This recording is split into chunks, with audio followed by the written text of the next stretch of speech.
Focus on the lesson. Live in the hills, but I still get a spread. Started with a live, but I still reinvest it. Fear how I feel, then you feel like a blessing. I just want the lesson, I just want protection. I'm up and I'm down, but they sound like progression. Farmer never plans if he waits for perfection. Finger to the down. All right, ladies and gentlemen, I got your Watchlist coming in July 12th, 2021, and the stock market is kicking off earnings this weekend. I got 3 stacks that I'm looking at coming in tomorrow, but we have a very exciting week on our hands. Not only are we getting earnings with the banks, you are going to be getting economic data, another jobs report, but the good old CPI that is going to give us a lot of information and cause even more debate. And then you are also going to be hearing from Powell, not to mention everything we had last week. But very exciting week. You even got some updates with the G20, a lot of things overseas, and a lot of weird random company news that we're going to go over. But overall, this should kick off an exciting week that is going to lead to a pretty exciting earnings season. So let us not delay. You guys know what you need to do. Drop your thumbs up on the video. Make sure you're subscribed. And if you don't know, we are live Monday through Friday, 30 minutes for open. It's the first link in the description, and it's pinned in the comments. We better see you there in the morning. It's free $99. It costs you nothing to join. YouTube.com/the-stock-market. You can post the plays, see the plays, watch the watchlist come to life. And yes, if you understand that earnings season is an event and an opportunity, then yeah,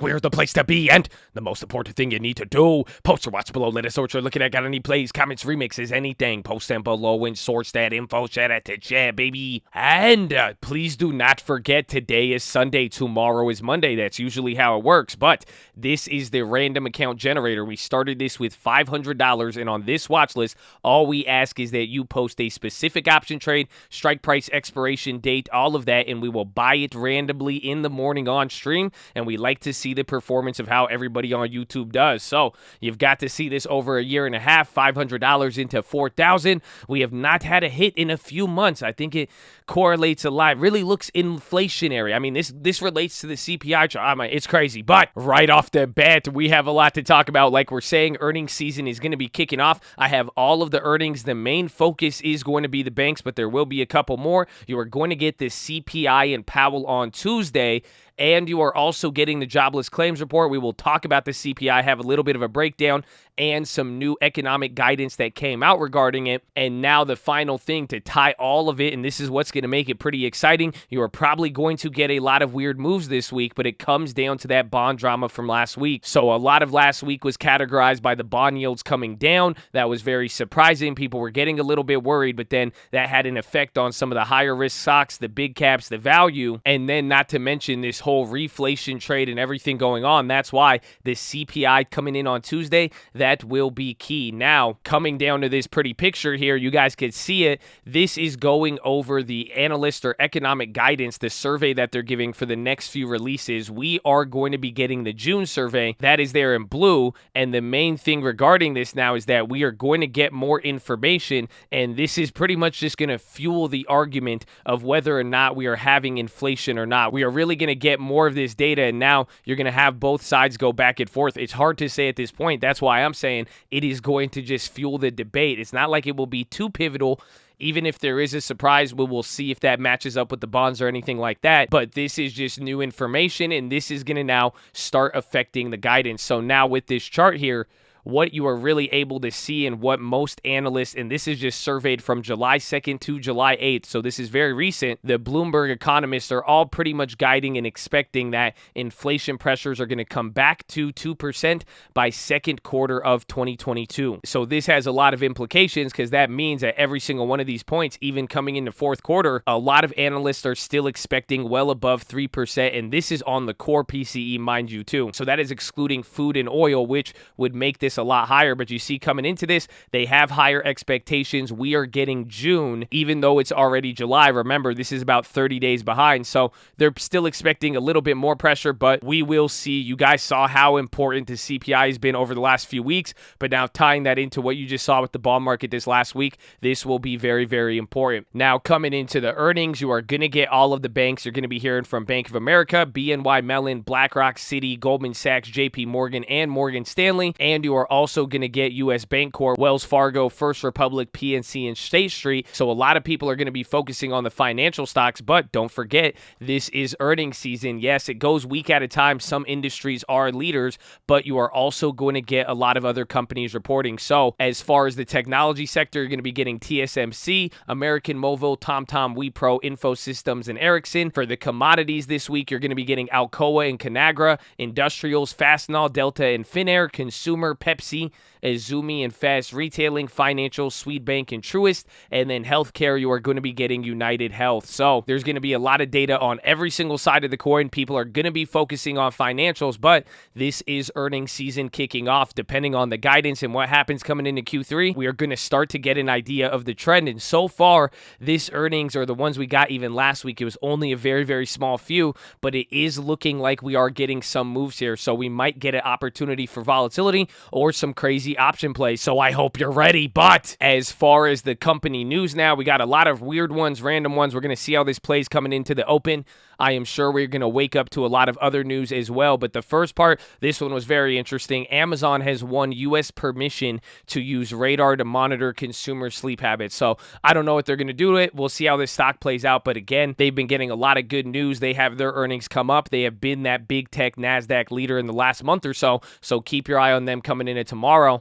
As far as the China stocks and what we saw from last week, don't forget that easing, and hopefully you got to watch the video we posted over the weekend. But China has proposed a new security registration rule. This is in line with everything they've been saying with cybersecurity. They want to protect their data, or any of their big companies, they want to control them. So they're saying any company trying to raise money overseas now, they have to go through this review system. But the new addition to this is that any of these companies that are already public, like Baba and Baidu, they actually may have to seek approval if they want to add more shares or do any other corporate actions, because they're already public and have over 1 million users. That is the criteria. So we have been seeing a relentless barrage of negative news out of China affecting our stocks, their stocks, crypto, all of that. So we need to watch that. We're going to see how that plays out this week. They're also getting data. You even saw another piece of China regulatory news. They cracked down on Tencent as well, and they denied their proposal to acquire a company called DouYu. I love that name, DouYu, man. But what's notable about this is that it is the first rejection that the Agency on Mergers and Investment Deals by China Internet Companies has ever issued. So first time in history that they stopped a merger in China. So pretty cool. But at the same time, just don't forget what we've been coming off of this last 2 weeks with China, all of the information, the DD down to the reserve requirement. So keep your eye on that.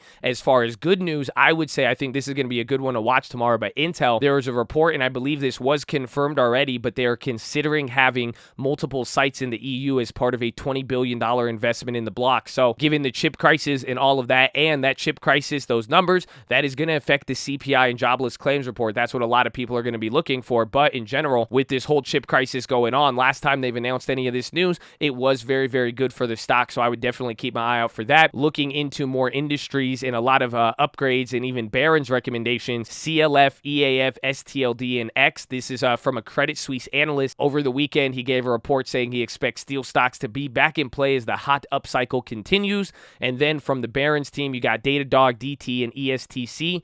These are infrastructure management tools that keep tabs on old school data centers to clouds and third-party apps. And according to the Barron's team, they think this will be a good trade. So they covered this one over the weekend. And then finally, EXP, MLM, NUE, and URI. This is related to the infrastructure plan. And they said any of this uncertainty surrounding the push to this major infrastructure spending, it could be an underappreciated risk for traders. So we should be getting a lot of upgrades and downgrades, especially coming into earnings. So we will cover that live in the morning. So hopefully you're there. The Myrna, they got news that India is granting them legal indemnity for exporting the vaccine. So there is some conditions to it, but that could be good for some of these vaccine makers. Again, protecting them from legal liability. So we'll see how that plays out. Roku, this one, I did not understand this one fully. We may be able to see this could go both ways, but the U.S. Trade Commission judge found that some of the company's remote infringes on a patent owned by Universal Electronics. And then it also said there's 2 claims of other patents that that are invalid. I don't know if it's their patents or the ones that they were getting sued for. So we will see in the morning, but this has been a big deal. They've been doing really good and they have earnings on the way. So we'll see what happens. And then finally, just as a little fun fact, on this day in history,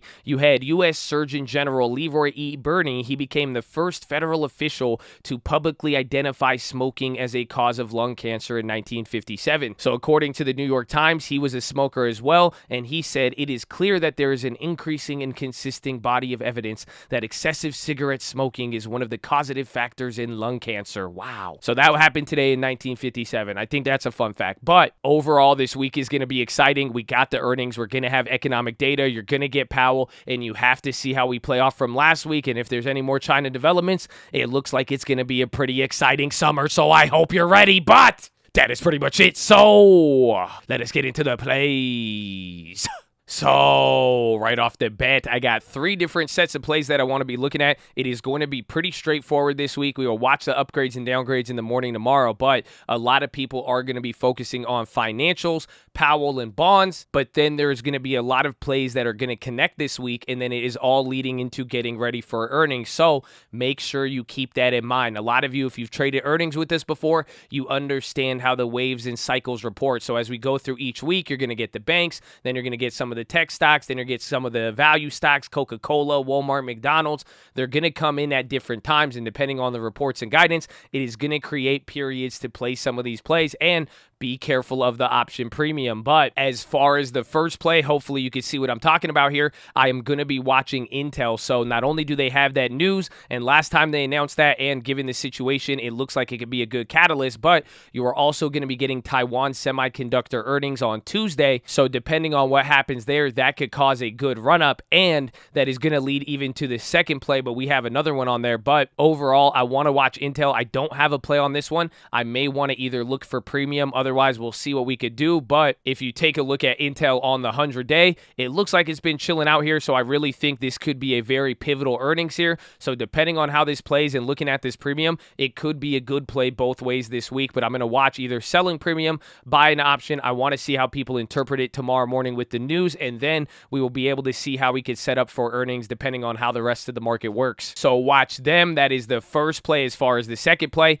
Qualcomm, again, similar reason there with Intel, but the reason why I like it, we already liked it for one reason. It didn't have the 5G conference. It got a little bit of a run up there, but now we said this could be a good earnings play. They have kind of been one of those middle stocks. You could compare them to Intel and any of the other chip makers. They're in a nice middle here, so I think this could also be a make it or break it earnings, and a lot of the data we get, what it says with the chip shortage and all of that will be key, but the main reason why I like it is the premium. So we made these plays last week. I have one of these plays down 20% further out the money. The ones a little bit closer are break even, so this alone is kind of telling me something. We could get the same play, but now it's a little bit cheaper. So depending on how these earning waves come in, we should be able to set up with that or write out everything unless it goes crazy. They did have a good day on Friday, so watch them. And then finally, the last play I'm going to be looking at is Datadog. So I like the recommendation that it got from Barron's, and I think it's just in line with any infrastructure CPI news this week. Remember, we did have that competition bill on Friday. We've seen this back and forth. Again, the CPI will let us know with inflation and what people are expecting. It has been hard to hit these, but I think Datadog might be a good one because it's technology related, and it may not be as crowded as some of the other ones, but we will see, and it does depend on the premium there. But those are going to be the main plays. As far as everything else, I'm going to be watching JP Morgan, any of the other banks. I did close out some of those other plays on Friday, and I think that might be important to go over here. We had that one credit spread from about 2 weeks ago. I think at this point, if you guys remember, collected about $300 in premium, $290. I bought back 5 of them for 7 cents, so $35. Got to walk away with $250. So we have no more play. I have old September calls on there, so we will see. But bank earnings, JP Morgan, Wells Fargo, any of them, a lot of analysts are looking for either buybacks or what they're going to kind of do with some of this capital that they've had free up. Not to mention how they performed over the last year. That could be a hurdle there for a lot of people, so watch them. But that was the other play that I made on Friday, and then I sold out of that final Oracle. We bought these for 30 cents a pop. I sold them for $3.15, and then I think the day before that, or 2 days, I sold the other one at $1.40, so $60 into like $4.70 profit. Not too bad, but I am now closed out of that play. We'll see if that continues. It has been moving good, so I would even just watch Oracle in general, and then I ghetto spreaded the Amazon. So if you guys remember that play, we got it about a month ago. We bought these for $1,500, and I could actually probably even go to the trade and you could see what happened. You could see I sold out of one of them right here for $2,700, but I bought two of them for $1,500, so that was most of the initial investment. It's not letting me go a little further here. That was why we started doing a lot of those credit spreads in that process, but got to sell one of them for $2,700, had another one there, so I got most of my initial investment back, but I ghetto spreaded this and shorted the 4150. We have the $4,000 one, and that one right now I believe is worth $4,000 right now, but I was able to short this one for $3,300. So at one point I think in the morning it was worth like $5 or $6 grand. So I decided to go with a ghetto spread that would pay me my initial investment plus a majority of the profit. So think about it. I collected $3,300 on this one. I only paid $1,500 for this contract, cashed out another one for $2,700. Pretty much got back $6,000, and then I still have $11,000 of upside. We could hold this into earnings, but either way, we did good. I kept the range a little bit tighter here so I could make sure that I could get a majority of the initial investment plus the profit back. So going to be watching them. I think they're going to be key as well. Watch all the bank stocks, even Amazon with that news. We'll see. They did close red on Friday, but I like them. Watch Boeing. We still have that play from Friday. The premiums were kind of all over the place, really expensive in the morning, but then they got cheap. But don't forget, you are going to get updates on this news towards the end of the month, so I think it's just going to be a game of musical chairs, so watch them. Watch Baba again with that news. I don't know if it'll be good or bad for them. They had a really, really good day on Friday there, so this is just a key level where they trade from here, and if we see a constant barrage of negative Chinese news, that is going to say a lot. Watch Roku. I really want to see how this one plays out. Like I said, I don't know if it's good or bad news with the other patents, but then coming into earnings, this might create a lot of opportunity even for some trades, so watch them. Watch NUE and United Steel. I kind of like both of them, but like I said, Datadog might be a better one with a little bit less crowding. I think that one could be decent, and you can view it over the last like year or two. You know, it's trading at a much different level relative to some of those other peers there. So like I'm saying, a lot less crowded, but we will see. It is a lot more volatile, and you can see from this bottom, that's already about a 30-40% move. So don't get fooled, even though it looks like a value. That's why I'm kind of a little hesitant on it, but watch them. Watch Coca-Cola. Again, Pepsi earnings. This might be able to have a relation on them. So I want to see how that one plays, maybe even sell some premium. UNH, they have earnings and they haven't moved too much. Sometimes they can surprise. Again, we've seen a couple of earnings surprise with UNH lately, so this one might be decent. I am going to be looking at the chains. Qualcomm, I really, really like just in general that we went over, but then another one last week. This was kind of one of those middle plays. It's starting to break out leading into it. Those plays are already up 40%. I think they touched as high as 70%, so I'm going to be keeping my eyes on this one though, but I think this is going to be a great one leading into earnings. Intel, again, I love it. And then Disney, this one will be very, very key. You got the box office results on Friday, and they seemed very, very good, but comparing them to pre-pandemic numbers, it was actually pretty bad. So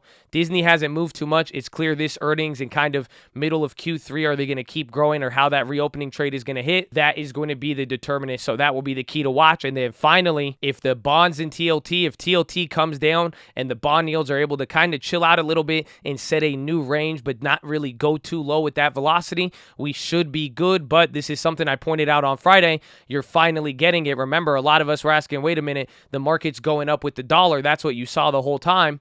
But I said there's going to be that period now. Once the dollar breaks, the market moved with it for that first day, but then it was able to now come back to normal, and we might see things balance out. However, depending on the earnings, any of this update, depending on any of the economic data, you are still in a danger zone. This could have just been a relief rally, but at least you know the impact here, and you'll be able to see if bond rates keep coming down at an aggressive pace, investors will get worried. If it's able to kind of stabilize, make a big move, and then find a range there and chill out, you've seen how the market's been able to do that, and it's seemingly doing this every quarter. So we are starting to get a little bit of the narrative there. The reflation trade, commodities, all of that, it is going to be key to watch. But now we are going to get catalysts in line with everything last week. So think about it. Last week kind of just happened. You got some of the China stuff. The bonds and dollars started moving, especially the bonds. But now we're going to have all of that with all of these earnings catalysts. And there's even a big bond auction tomorrow, I believe, at the start of the open. So we are going to have a lot of catalysts in the meantime. So we got to keep watch and see what trend breaks, or if there is a lagger or leader. So I hope you're ready. But that is your watch list, ladies and gentlemen. Make sure hydrate, healthy, ready to go. Make sure post your watch list. Make sure we see you there in the the morning. I need the armor on. I need the helmet shining. I need you to remember, baby, stay humble. But